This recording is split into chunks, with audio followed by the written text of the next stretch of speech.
आज के मनुष्य जीवन में आप देखिए, आज का आदमी केवल 4 काम करता है। आहार, भोजन करता है, निद्रा, सोता है, भय, किसी न किसी से डरता है, मैथुन, विवाह भी करता है। तो इस 4 काम के अलावा आज का आदमी कुछ भी नहीं कर रहा है। जब ये 4 काम ही हमें करने हैं तो हमारे में और पशुओं में क्या अंतर रह गया है ना? हम खाते हैं, पशु भी खाते हैं। हम सोते हैं, पशु भी सोते हैं। हम डरते हैं, पशु भी डरते हैं। संतान हम भी पैदा करते हैं, पशु भी करते हैं। तो सच कहूं तो देखो, हमसे अच्छा काम पशु लोग ज्यादा करते हैं। हम खाएंगे, कितना खाएंगे? Kilo, 2 kilo, 5 kilo.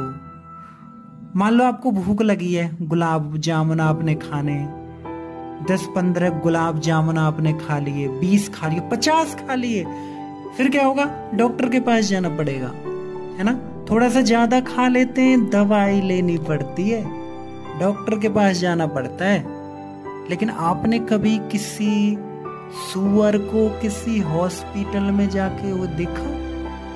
पेट पकड़ करके डॉक्टर साहब इलाज कर दो, 24 घंटा खाता रहता है, कोई दर्द नहीं होता। इसका अर्थ यही हुआ ना कि हमसे अच्छा खाने का आनंद तो एक सुअर ले रहा है। हम लोग सोएंगे, क्या सोएंगे, कितना सोएंगे? कुछ लोगों के पास नींद है तो सोने का टाइम नहीं है, कुछ लोगों के पास सोने का टाइम है तो बेचारों के पास उनको नींद ही नहीं आती है। लेकिन उनको देखो, कुत्तों को देखो, है ना? जब चाहे किसी भी बड़ी बड़ी गड्डियों के नीचे आराम से सो जाते हैं, है ना? हमारा बिस्तर कितने का होता है? 4 पाई, 1000-5 हजार के, 5-10 लाख की गड्डियों के नीचे, है ना, सोते हैं, है ना?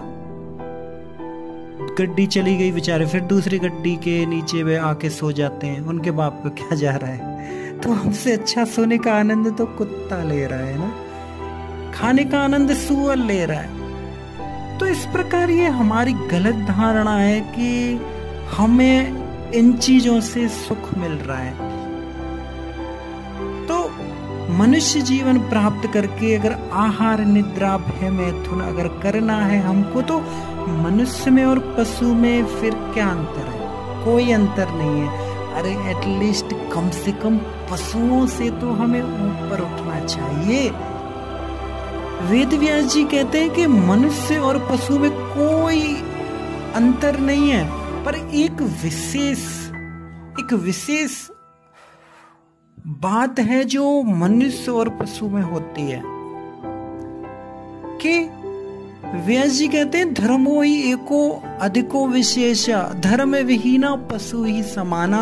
जो मनुष्य है वो धर्म का पालन कर सकता है, पशु नहीं। अर्थात ये जो मनुष्य जीवन मिला है वो धर्म का पालन करने के लिए है, ईश्वर प्राप्ति करने के लिए है, भगवान की भक्ति करने के लिए है।